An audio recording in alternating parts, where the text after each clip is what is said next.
At that time, I was about 15 years old. A man knocked on my door, rough and loud. Put that light out. He said, everything is burning down on Greenwood and there's a lot of fighting going on.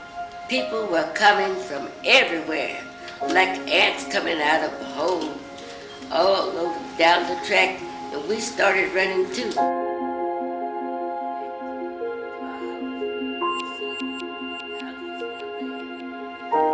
We went back to Greenwood. I thought I would never, ever come back to Tulsa because there was not a building standing, and as we drove out to where we lived, there was not a house standing. No houses were standing. Everything was burning.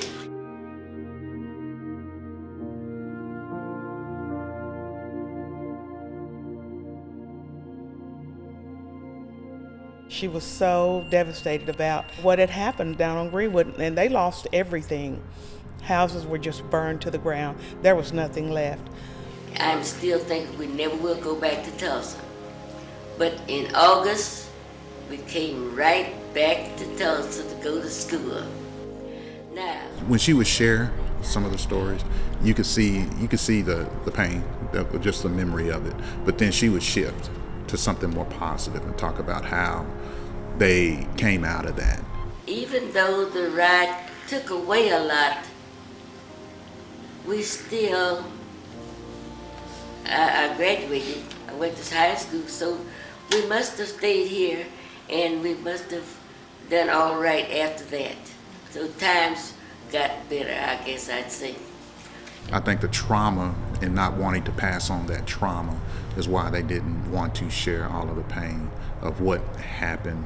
I'll probably learn more from watching her videos during her interviews. So you want to just tell us your story? It just shocked me, to hear of the detail that she went into there, because I didn't get all of that detail when she would talk to me about it sometimes.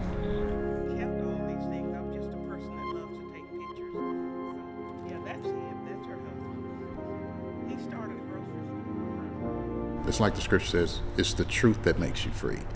And there's still a bondage that's because of that race massacre. And the truth of it truly needs to come out so that real healing can happen. There are so many that are still bound to that incident and what it meant and what it took away, that they can't move on into what they can have and create